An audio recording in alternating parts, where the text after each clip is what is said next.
جو ظاہر بدری صحابی بھی ہیں اور شہید احد بھی ہیں، جنہیں دنیا حضرت شماس بن عثمان مخزومی رضی اللہ تعالی عنہ کے نام سے یاد کرتی ہے۔ بات یہ ناظرین کہ در مصطفیٰ صلی اللہ علیہ وآلہ وسلم کی غلامی بھی عجب غلامی ہے صاحب۔ جس نے ایک مرتبہ غلامی رسول صلی اللہ علیہ وآلہ وسلم کا پٹا اپنے گلے میں ڈال لیا نا، یا یوں کہیں کہ جس نے ایک مرتبہ غلامی رسول صلی اللہ علیہ وآلہ وسلم کا جام پی لیا، پھر عشق کی یہ میں اسے اس منزل پر پہنچا دیتی ہے جہاں دنیا کا سارا مال، دنیا کے بڑے بڑے مناصب، دنیا کی جاہ و حشمت، دنیا کی ساری طاقت، دنیا کی کرسی، دنیا کے عزیز ترین سارے رشتے ناتے، دنیا کا سارا جو حسن و جمال ہے ناظرین، وہ اسے مکمل طور پہ ہیچ نظر آتا ہے۔ کیونکہ نظر میں جب رخ مصطفیٰ صلی اللہ علیہ وآلہ وسلم سما جاتا ہے تو پھر دنیا کا سارا حسن و جمال مان پڑ جاتا ہے، اور دل پھر یہ پکار اٹھتا ہے کہ کروں تیرے نام پہ جاں فدا، نہ بس ایک جاں دو جہاں فدا، دو جہاں سے بھی جی نہیں بھرا، کروں کیا کروڑوں جہاں نہیں۔ کہ ایسے ہی ایک حسین، انتہائی حسین، بلکہ حسینوں کے حسین ناظرین، آج ایک ایسی شخصیت کا تذکرہ پاک ہے کہ مکے کے قریشی خاندان کے لوگ اپنے بعض صفات میں عام لوگوں سے قدر نمایاں تھے، اور قریشیوں کی ایک خوبی ناظرین ان کا خوبصورت ہونا بھی تھا۔ تو جن کے حسن کو خود قریشی فخر سے پیش کرتے ہوں، ان کے حسن و جمال کا کیا عالم ہوگا۔ ذرا سوچئے کہ جن کے حسن و جمال پر مکے کی فضائیں فدا ہوتی ہوں، جن کے حسن و جمال پر مکے کی گلیاں نازاں ہوتی ہوں، جن کا مبارک نام عثمان تھا، مگر اپنے حسن و جمال اور روح طابع کی وجہ سے حضرت شماس رضی اللہ تعالی عنہ کے نام سے پکارے جانے لگے، کہ جو السابقون الاولون کے حسین تاج کو اپنے سر اقدس پر سجائے ہوئے بدری صحابی اور شہید احد ہیں۔ مکے کے یہ خوبصورت نوجوان ظاہری حسن کے ساتھ ساتھ فطرتاً انتہائی سلیم الطبع تھے۔ یہی وجہ ہے ناظرین کہ جیسے ہی سرکار مدینہ صلی اللہ علیہ وآلہ وسلم نے نبوت کا اعلان کیا تو جن لوگوں نے شروع ہی میں اسلام قبول کر لیا ان میں حضرت سیدنا شماس بن عثمان رضی اللہ تعالی عنہ بھی شامل تھے۔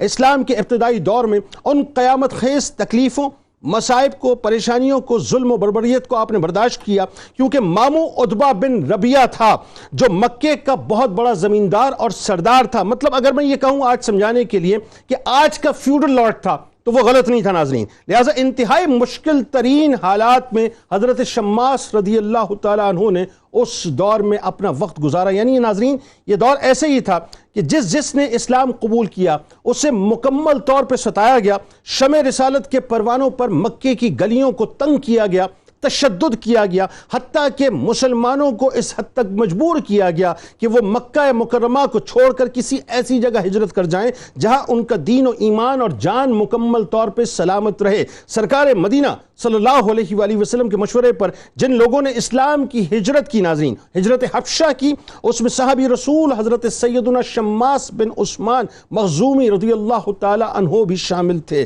کہنے اور لکھنے کو تو ناظرین یہ بہت آسان ہے کہ ہجرت کا لفظ جو ہے وہ لکھ بھی دیا جائے اور پڑھ بھی لیا جائے، مگر ہجرت کرنا اور پھر ان کی تکلیفوں کو برداشت کرنا، اور پھر وہ بھی اس صورت میں کہ جب اپنا سارا مال و متاع چھوڑ کر ہجرت کی ہو، ایک عظیم ترین امتحان سے کم نہیں ہے۔ ناظرین کرام، مگر یہ وہ غلام تھے جنہوں نے اپنا سب کچھ رخ مصطفیٰ صلی اللہ علیہ وآلہ وسلم پر قربان کر دیا۔ بہادری، قربانی، وفاداری، جانثاری کے پیکر حضرت شماس رضی اللہ تعالیٰ عنہ میدان احد میں سرکار مدینہ صلی اللہ علیہ وآلہ وسلم پر فدا ہو کر امت کو بتا گئے کہ اللہ کے رسول صلی اللہ علیہ وآلہ وسلم سے کیسے محبت، کیسے پیار اور کیسے عشق کیا جاتا ہے، اور کیسے اپنا سب کچھ سرکار مدینہ صلی اللہ علیہ وآلہ وسلم کے قدمین شریفین پر مکمل طور پر قربان کر دیا جاتا ہے۔ یعنی اس جانثاری کا غلاموں کو وہ کیسے صلہ دیتے ہیں وہ آگے جا کے ناظرین میں آپ کو بتاتا ہوں کہ ایسی محبتیں، ایسی چاہتیں، ایسی وفائیں، ایسی قربانیاں ناظرین جن سے لبریز ہمیں حیات طیبہ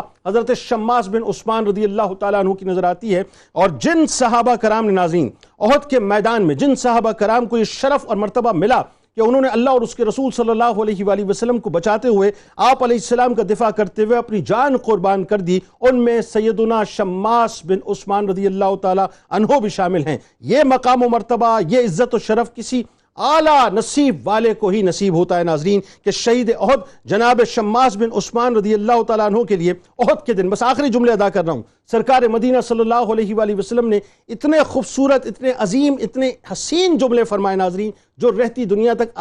عاشقوں کے دلوں کو گرماتے رہیں گے کہ میں نے احد کے دن، سرکار علیہ السلام فرماتے ہیں کہ میں نے احد کے دن شماس کو اپنے لیے ایک ڈھال کی طرح دیکھا۔ ناظرین کرام، یہ اتنا عظیم اعزاز ہے جو حضرت شماس رضی اللہ تعالی عنہ کے مقدر میں آیا کہ آپ صرف سرکار مدینہ صلی اللہ علیہ وآلہ وسلم کے اس مبارک جملے کی حلاوت کو ذرا محسوس کیجئے کہ جو مصطفیٰ کریم صلی اللہ علیہ وآلہ وسلم ہم تمام امتیوں کی ڈھال ہیں، یعنی میں یہ کہوں تو غلط نہ ہوگا کہ پوری کائنات کی ڈھال ہے ناظرین، ان آقا کریم صلی اللہ علیہ وآلہ وسلم کے لیے ڈھال بن کر اپنے پورے جسم کو سرکار مدینہ صلی اللہ علیہ وآلہ وسلم کی حفاظت میں چھلنی کروا کر شہادت کا جام پیا، یعنی ایسی شخصیت کا مقام اور مرتبہ ناظرین یقیناً بیان نہیں کیا جا سکتا، لیکن بس ان کی بارگاہ میں ہدایے پیش کیے جا سکتے ہیں۔